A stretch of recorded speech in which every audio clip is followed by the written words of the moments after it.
My name is Erica Rodriguez, and this is Ray Rodriguez, and you're probably wondering where the Colao is coming from. But Cuba 1918 is actually our second business. So we actually own the Colao Group, which is an Afro-Latino marketing, event planning, and entertainment company. And so what we do is we help businesses reach Latino markets because we know that the Latino buying dollar is powerful here in the United States. Latinos like to spend money. We like to spend money on what? Food and entertainment and music and goods. So we actually help companies figure out how to reach Latinos. And for the longest time, everybody thought that when you're marketing to Latinos, you're marketing to Mexicans or Mexican Americans. But San Antonio, just like the rest of the United States, has a very diverse group when you think about Latinos. I am, according to 23andMe, 100% puro Mexicana. But I was born here in the United States. My husband is Puerto Rican, and he was born in the United States, lived in Puerto Rico, traveled all over the world, and then came back over here and wound up in San Antonio. Our team, like it said in our intro, is pretty diverse. So we've got Mexicanos, Puerto Ricans, Cubans, Venezuelans, Costa Ricans. I know I'm forgetting. We actually had 2 individuals that moved from Africa over to actually be in our company and work with us. So on the marketing side, that's what we do, is we try to share your brand with the Latino community, and we do that, right, in different ways. But one of the ways that we do that is through event planning. So we do a lot of events for individuals when they want us to do events. But the other is through entertainment.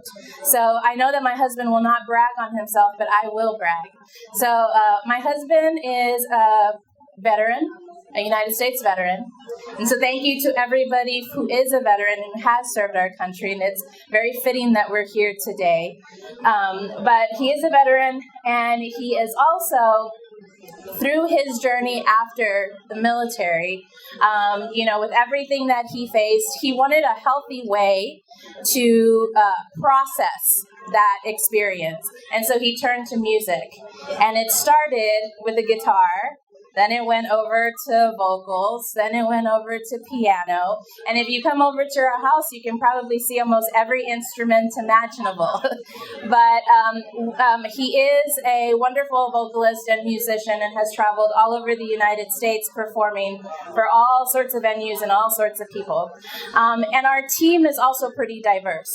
So our team at Cuba 1918, which I'm going to get into, I am probably the only non-musician there. So our special events coordinator, who is at our booth, Dream. Dream is over there with our 6-year-old. Wave, Dream! Dream is actually a vocalist as well. Our pastry chef and also works dish, but is also a Latin percussionist. Our chef is from the Quintana neighborhood, and we met him when he was like 14. 12 years old. He came in off the streets because he heard the music, and he's been with us for a lot of years now, over 10 years. But he is actually a guitarist, and he plays bass, a little bass too. And our general manager, Giovanni, is not only a Latin percussionist, but he's also a music producer and a DJ. So I say that because when you talk about running a small business, you have to be flexible, right? And you have to have a good team that'll back you up. And to be able to have a good team, you have to be good people that are going to stand there behind not only what you believe in, but what they believe in. So while our business structure might be a little unconventional to most people, what we've done is we've found a way to celebrate the things that we love and celebrate the things that they love and work together doing it. So that's kind of a high-level overview of what we do. I'm going to turn the mic over to Ray because he's going to talk a little bit about what the journey's been like. We've now been working together since 2012, so for over 11 years now. Wow. And it's been pretty exciting, but I will tell you what most people will not tell you. It has been hella rough. There have been as many days as we've celebrated, there's been more that we've cried and that we've struggled. But when you have that entrepreneurial spirit, you continue to push forward. And when you have people on your team that rely on you to put food on the table or make rent or to actually live out their passion, you do what you have to do. And so I'm going to turn it over to Ray for a little bit so that he can tell you a little bit about that. Good afternoon, Southside San Antonio. How are you? So she didn't talk about herself, and she really needs to get into her personal accomplishments. But together we've been able to accomplish a lot since we've gone on this journey to be self-sufficient and become entrepreneurs. I'm originally from Boston, Massachusetts. I got here by way of the United States Army, and I want to give a shout out to all the veterans organizations that are out here. First and foremost, Commander, thank you for hosting us. The folks from obviously the VFW, the USO, and it's also the Veterans Administration people that are here. What is it? Where are they at? Where are they at? Okay. There's a few of them out here. But San Antonio has been extremely welcoming ever since I got here back in 2000. And when my wife asked me about what it was that we were going to go ahead and talk about, she said, "What are you going to talk about, Ray?" And I didn't really want to give her an answer. Honestly, I didn't know. I didn't know what to really go ahead and talk about. And I decided to tell her, I said, my topic is you can do it. Because you know what? If you're sitting right here and you're looking at me and you're listening to what you're coming to get all the resources that are out here for you, it's because you feel that you can do it. And sometimes that's what you need to hear as an entrepreneur, that you can do it. And how do I know that you can do it? Because I did it. Because I've done it not only once, twice, I've probably reinvented myself in this city probably about a good 6 or 7 times. And now, with the help of my wife, I'm doing some amazing things that I never thought that I'd be able to do. You can do it. The resources are all there. Ever since I got here, I had all these things that you see in the same room. This kind of access was available to me. I mean, what a blessing. Again, I come from a city, listen to this, Boston, Massachusetts. You would think such a big city. You don't have access to everything that you have here. And it's right at a stone's throw from you right here on the south side in your local VFW. So what a blessing. Again, you can do it. If you want to do it, you can do it. This city has everything that you need. And a lot of it has to do with making those relationships, going out and doing what it is that we're doing today, meeting the people from all these organizations, creating that connectivity, because again, everybody's looking for the same thing. Back in 2012, 2013, we decided that a part of what we wanted to do was run a summer camp for children because music was a passion and we saw a need on the south side. We partnered up with the Alamo colleges and we hosted two summer camps, one at Palo Alto and one at San Antonio College. And we taught over 600 children how to play and sing, over the course of 10 weeks. If you want to do it, you can do it. And when we decided to embark on the journey of opening up our agency to start working with corporate clients, again, all this opportunity, all that access was there. I think, again, going back to what my wife said, what do you want to talk about? I want to talk about you can do it. What do you want to hear? You want to hear that you can do it. Do you have to work? Yes. Do you have to get up and do every day? Absolutely. Do you have to come out to these things? Yeah. But yes, you can do it. And if you stick with it through the thick and thin, it can all happen. When we decided that we wanted to turn that building from 1918 into a venue, we decided that we'd just start working. And she came to me and said, it's going to be an event space. What do you think about turning it into a coffee shop? I quickly did the numbers. I said, coffee's not going to do it. Maybe food. And fast forward, we've been open 12 weeks with Cuba 1918, and we're doing great. And a lot of that has to do with the support of people like Gabriela and the folks from Southside First, who are the very first ones to come in there and say, what do you need? Because we know that you can do it. So my message to y'all is, yes, you can do it.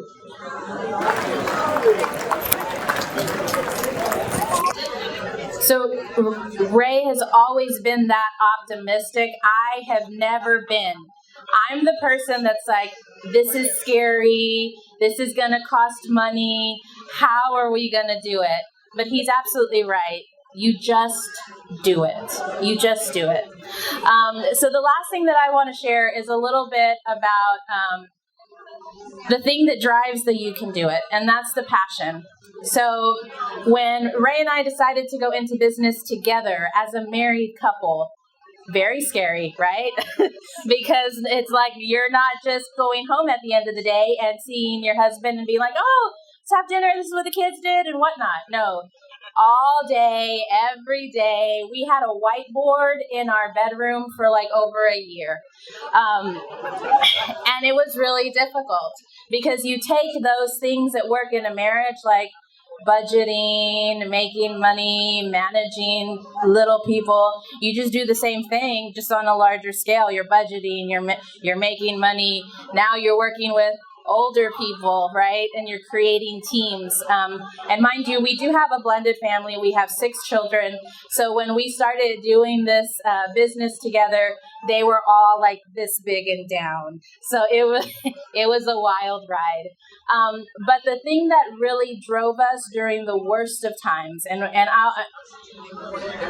the worst of times is another story. Those worst of times had us on our knees, had us praying, had us wondering how we were going to make it from one day to the next. But the thing that drove us through those worst of times was our passion. And it was our passion for wanting a different life than the one where you go in and you clock in and you're accountable and responsible to another person, or you're making money for another person. It was changing that mindset and saying, we're passionate about being and taking care of our home. How do we bring more money into our home? How do we build the resources that we need so that we can establish what we see other people doing in the world, establish generational wealth? For Latinos, generational wealth is a concept that we're just talking about, right? But coming from backgrounds where our families broke their backs to come and do what they needed to do just to be here in this country and show that they belonged and show that they had a place and a seat at the table, we knew that we were going to have to work harder so that our children would have that opportunity. So Cuba 1918 isn't only a passion project. It's not only our other business. It really is a continuation of generational wealth. Because those buildings and Cuba 1918 was born in 1918, and she's located off of South Cross in the Quintana neighborhood. That neighborhood was dead and long forgotten until Ray started getting out there and cleaning the graffiti passion. Ray started getting out there and cleaning up the excess grass that was overgrown, not only on our lot, but on our neighbor's lot passion. I started getting on the phone and talking to city council and the county commissioners and anybody that would hear about what that community was when it was bright and vibrant 100 years ago, 80 years ago, 60 years ago, and what it had become, right, which was dead and forgotten. And with that, and our team, we were able to open an authentic Cuban coffee shop. And there's people that come up from like Stone Oak and Laredo and Austin, and they drive through South Cross in Quintana, and they have coffee with us. And that was all driven by passion. So yes, you can do it with a lot of passion and a lot of backing, like Ray said, from individuals. I want to add something really quick that I just want to give substance, right? Because I'm just thinking of the people that are looking right at me right now, and they're thinking, man, what are you going to say that I can take home? If you're an entrepreneur, this is what I want you to take home. And it's the toughest thing, and I've had to preach this to my wife. Sometimes she's had to preach it to me. You don't worry about where that money's coming from. You just get up and work. And some days you're going to work on the website. Some days you're going to paint a facade. Some days you're going to sweep your floors. Some days you're going to go ahead and meet with Rosie Anguiano about a boxing event. So don't get hung up on what you're not able to achieve right at the moment, because that means you're supposed to be doing something else. So get up and do. Don't sit there and get discouraged because, like in our case, we write our paycheck month to month, week to week. Don't get discouraged because you have that one slow month or that one slow week. That means that you're making up for it the following week. But you got to get up and do. You get hung up on what you're not doing. Or you're not getting. And what you're not getting. And you're going to continue getting better at not getting anything and not getting anything done. So when you get stuck, my best piece of advice is to get up and do something else. You can't get what you're trying to get done. Can't move up, take a step to the right or take a step to the left and move forward. So the last, and he's absolutely right, because there have been days when I've just like, I don't want to do this, and he's like, get up. And then there's days when he's like, I'm sleeping in, I'm like, get up. But I do want to give Gabriela a big shout out and lots of love. So Ray said that, I didn't talk a little bit about my background. So my background is in marketing and development, and I've done lots of cool things. I've raised probably a total of about $32 million for nonprofits in the city of San Antonio. So I know how to make money and I know how to tell stories, right? And probably, I want to say about 6 years ago, I was asked to help facilitate a strategic planning session because I used to work in economic development for the city on the west side. And I'm from the south side. I went to Southside High School. Military Drive was my downtown because I had to drive like 30 minutes to get there. And so when the former Southside Chamber said, hey, will you help us walk through this idea to create an economic development corporation on the south side, I said, hell yes. And Gabriela was not a part of it then. It was just a couple of us in a room with a dream and a mission, and that was to do this. I don't think we would have imagined then that it would become this. And Gabriela, honestly, you've done such a phenomenal job because, like Ray said, when you get up and like you have nothing to do, the best thing that you can do is go and be relational and talk and listen and form bonds and teams and fans, right? And partners. And it doesn't mean partnership means that you have to give each other money. There's lots of different forms of partnership. But I have seen in the short time that Gabriela has been here, she does not stop building partnerships, and she does not stop telling the story. And if there's anything that we've learned about business is that those are the two things that you got to constantly do to keep your head above water in the hard times, right? And then to soar and fly in the good times. So if you ever want to hear more about our journey or you want to learn more about what we do, you can visit us. We are the Colaos on the street. That is his stage name. So you can find him at raycolao.com. You can find our LLC at thecolaogroup.com. Or visit us at Cuba 1918. We usually have music on Saturday mornings from 9 to 12, so we have somebody playing while you're having breakfast or lunch or brunch. And now on Sundays, I'm afraid to mention this because I'm already, but on Sundays we're now doing a live Afro-Cuban jam session from 1 to 4. So if you want to come by for brunch and lunch, you'll see some authentic Cuban music being performed. And going back to partnerships, the gentleman and the musician that's leading that jam session was a former band member of Ray's, one of the first band members that I met, and his name is Haile Uriarte, and he is a part of the Cuban All-Star band, right? So he travels all over the world doing this, and he's coming to Quintana to do jam sessions on the south side. So come and join us, have some coffee. It's strong. It's not like what you'll find anywhere else. But thank you again, Gabriela, so much for bringing us here and allowing us to do this. And thank you for everything that you do to support small businesses on the South Side.